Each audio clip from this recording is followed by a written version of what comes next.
Hello. How's everybody doing this evening? It's getting kind of fun recognizing faces.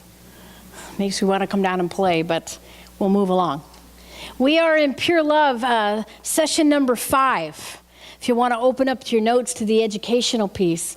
This is the link between value and relationship.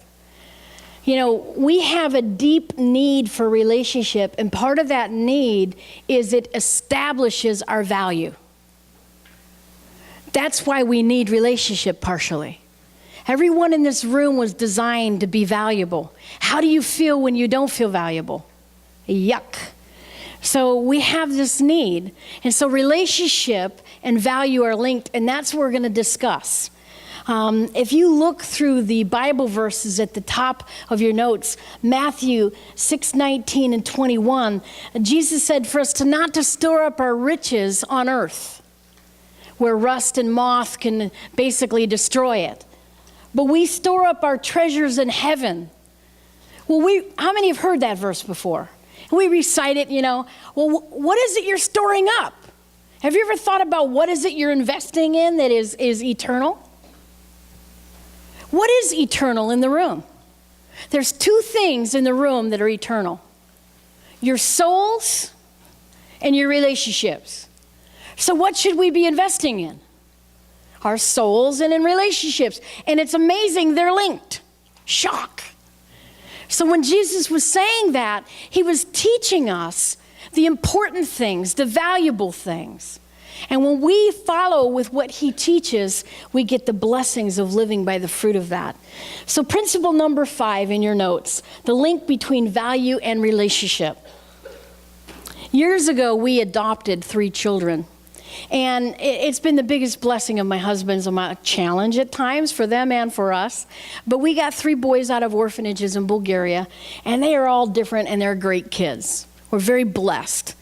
And one of the things that was difficult for me was when we went to adopt them, the government, there were fees for, travel, there were fees for lawyers and all that paperwork. But then the government charged $5,000 per kid to sell the kids, basically.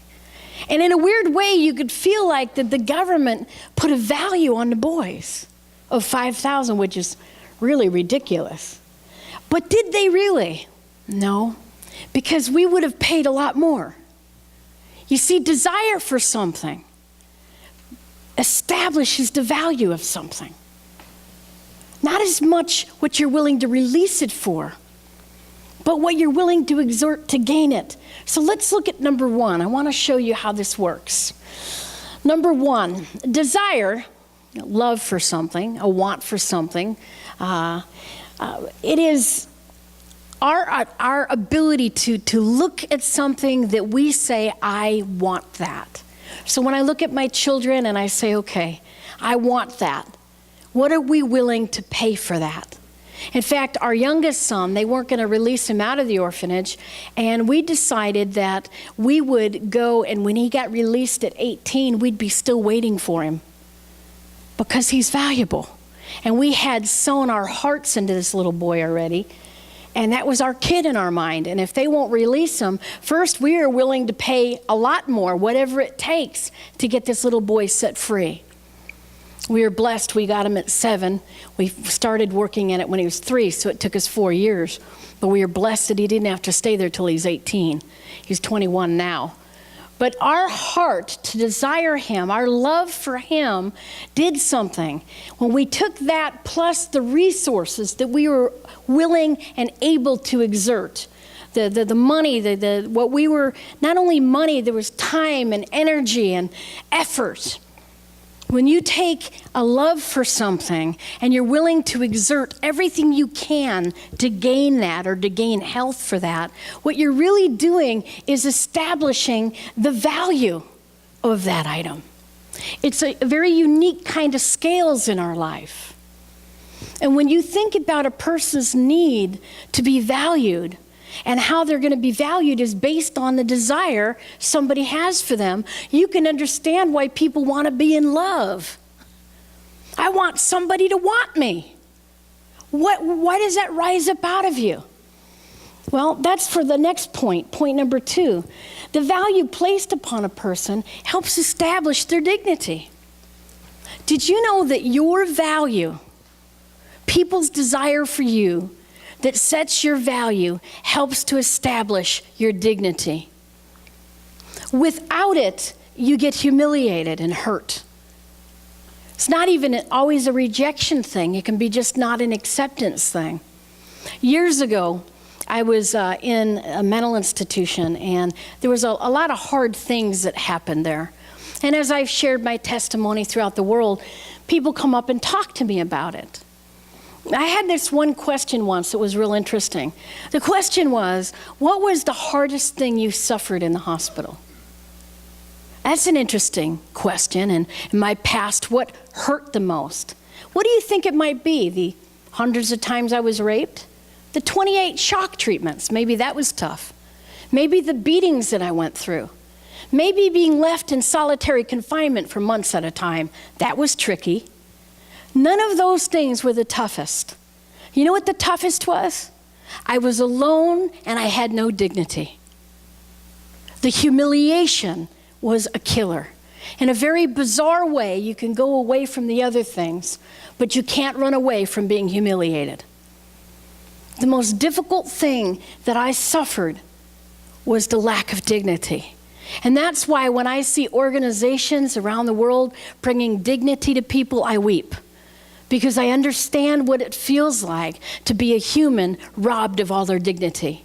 We were designed valuable to hold our heads up high with dignity, to be believed in and to be accepted and to be able to participate with others. That's our design.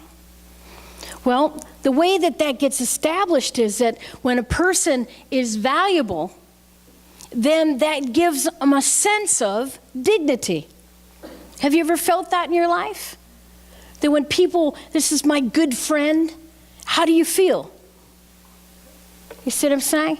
We all need that. I've watched situations where people can go from quite happy, excited, and rejoicing to a place of lost because of the lack of being valued or wanted.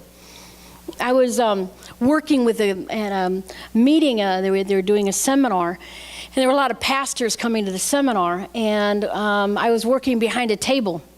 And so I got to see this whole scene that played out through the whole day. There was this man that came in, and he was excited, young guy, maybe 30 years old, and he was all excited to be there. And this is the first time he'd been to the church seminar, and he was all excited. He was a pastor. He said, I robbed my kid's piggy bank to be here. Had to barter with my son to get his money. And I'm here to get friends and to be connected. And he was all excited. And he jazzed me up. He was so excited. And he went into the meeting and he came out for a break. And I noticed he wasn't as happy, but I thought probably, well, my first thought is probably a boring meeting, but I won't go there. And so he kind of came out sort of okay on it, but went back in. Later in the afternoon, I saw him and he was standing all by himself, quietly drinking a cup of water. Like that. And it dawned on me, no matter what he did, he couldn't make a friend. And there he was in the room of hundreds of pastors. See, his dignity was being robbed. He wasn't valuable. So my heart broke inside. I'm behind the table. I don't know what to do about it. So I went to God.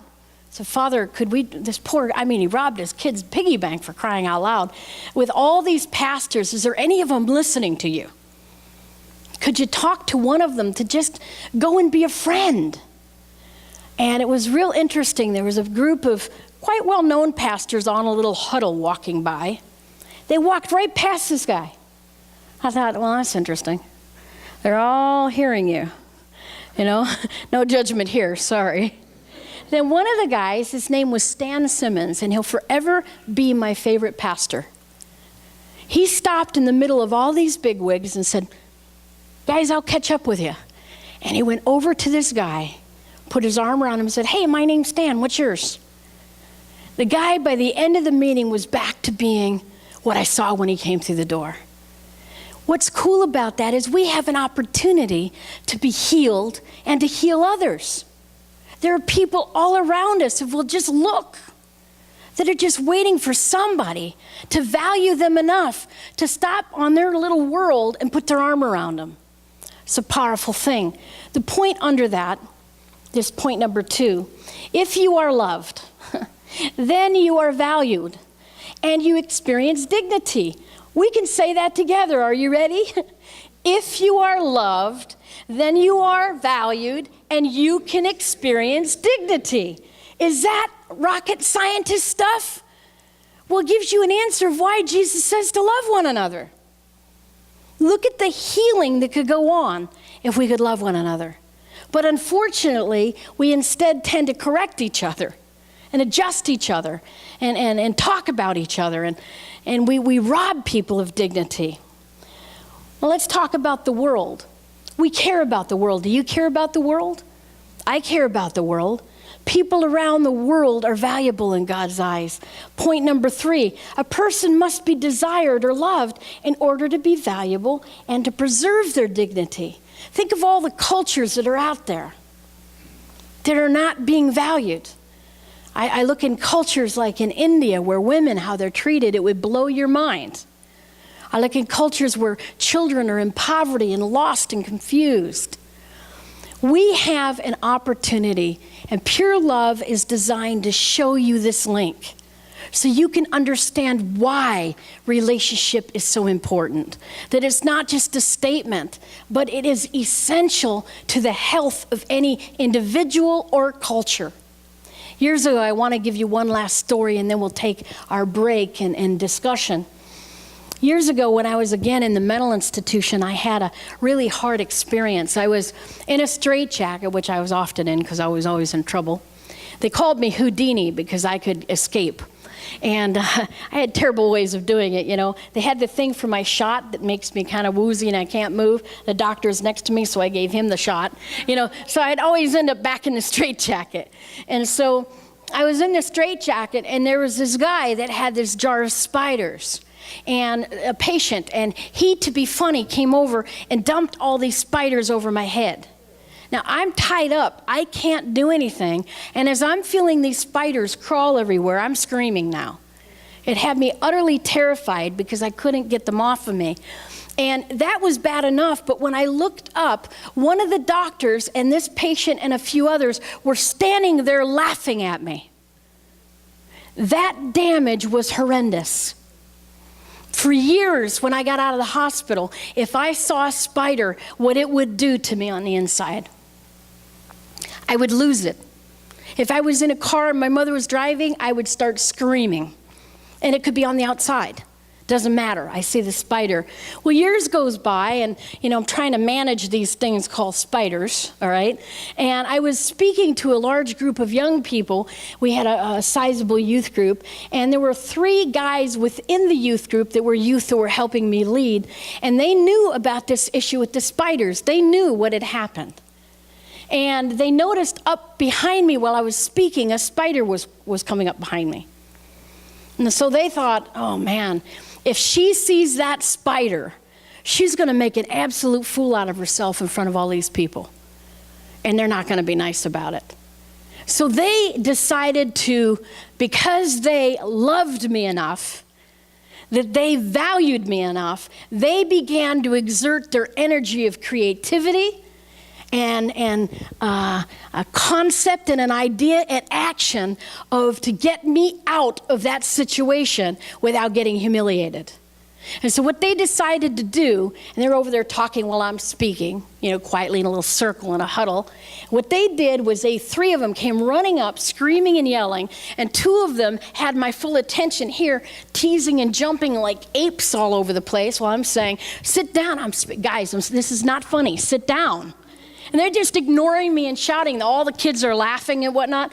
And the guy behind me jumping, what do you think he's jumping on? He's jumping on Mr. Spider. And he finally got it not only demolished, not even a leg to be seen. When he was done, that even if I walked over there, you'd never see it, they all said, oh, we're sorry, and they went and sat down. So afterward, I kind of, called him in my office. No, I didn't I did call him in my office. So what was that? Oh, we're sorry. We just thought it'd be funny. They didn't say a word. And they took the correction the adjustment. And I wasn't mean, but I wasn't pleasant. You know, don't ever, oh, we're sorry, it was just stupid. Yes, that was stupid. We're sorry. We left it be. A year went by, and I was in a meeting with some ladies, and two of the boys' mom was one of the ladies, and they were talking about humiliation and things of that nature. So guess what that she thought of? Because she knew what they'd done because she heard the sons talk about it. So she explained the spider incident. Now what do you think I'm feeling? Ooh. And I corrected them. How much? So I called these guys back into my office, and I said, why didn't you tell me? Why didn't you tell me? They said, it embarrassed you more? We love you too much for that. I cannot tell you what that did. Do you know I've not been frightened of spiders since? Love covers a multitude of spiders. It really does. We have issues in our life that we have been hurt, humiliated, confused, and our dignity's been robbed. And all it takes is people looking beyond their own needs and saying, I'm going to make a difference. I'm going to love you to freedom. Our need for relationship is real. It establishes our value and preserves our dignity. So what I want you to do is take, the talk time, the 35, 45 minutes, and begin to discuss the link between relationship, love, desire, and our dignity and value. Amen? Amen.